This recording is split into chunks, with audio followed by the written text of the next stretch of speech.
En los próximos minutos vamos a hablar de inmigración, vamos a hablar de poder, de influencia en la comunidad, with a gentleman whose last name represents part of the incredible history of journalism in the United States and in the world.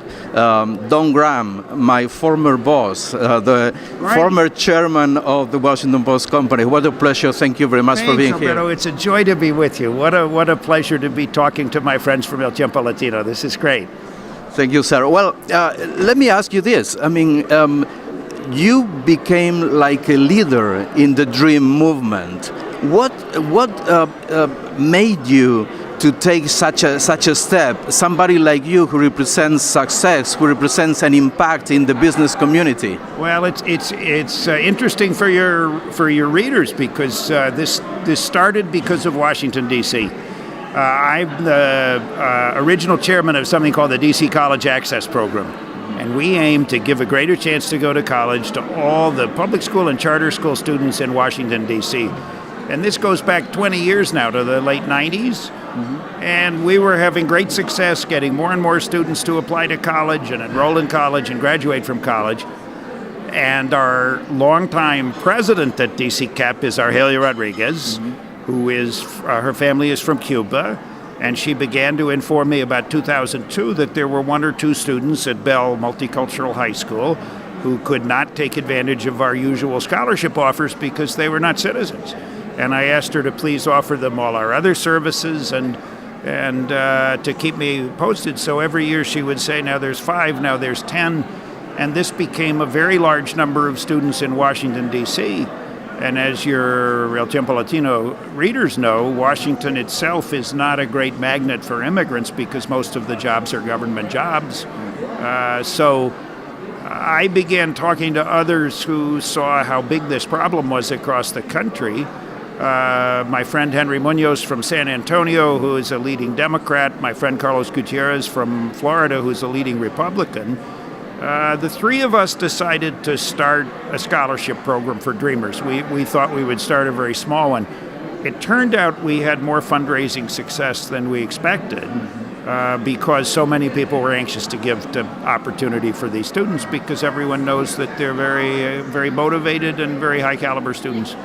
This is personal for you, and it goes, as you said, beyond ideology, beyond parties. It is about ideas. Well, it is, and it's also about civil rights. I mean, these are students who came to...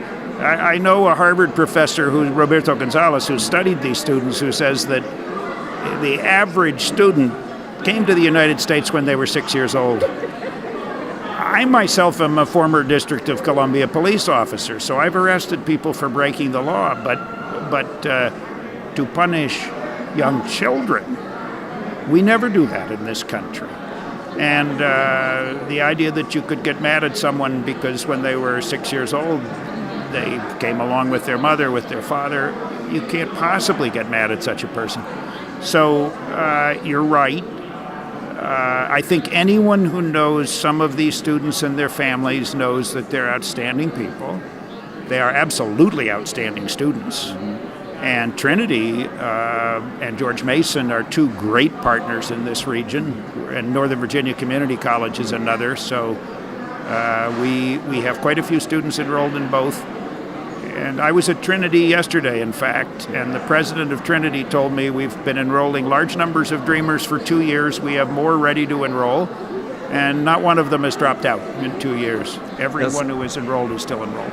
It is a great story. And tonight in Washington, D.C., you're going to receive an award. It's an Immigration Achievement Award. It's an award done by the great organization like the Immigration Council. How does it feel for a gentleman like you to receive an award of this caliber?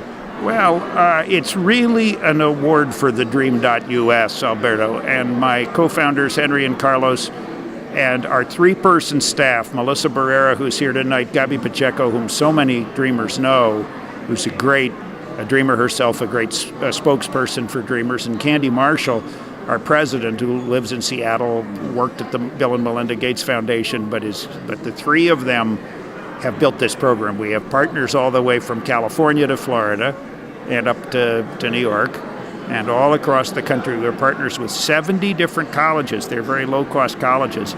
So if any of your listeners would like to give to help dreamers go to college, it doesn't cost that much money.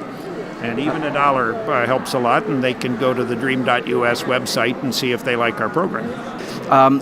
Let me ask you a question. What happened to Don Graham after the Washington Post? Well, I'm still chairman of the same company. We've changed the name because we no longer own the Washington Post, but we're still running a public company. We're headquartered now in Roslyn, Virginia, one subway stop into Virginia. I still live in D.C., and I'm a lifelong D.C. resident. My heart still beats around the town. But I'm very proud of our company, very proud of and of course I'm proud to have been associated with the Washington Post all those years, and that my family was associated with the Washington Post all those years. And I'm very pleased that we were associated with you and with El Tiempo Latino for the years that you were part of our newspaper, and I'm absolutely proud of what the Post is doing today and what El Tiempo Latino is doing today. Don Graham, it's a pleasure, it's an honor, really, it goes beyond words, my feelings at this moment. Always so good to see you, and thank you for this opportunity to speak to your audience. Thank you, sir.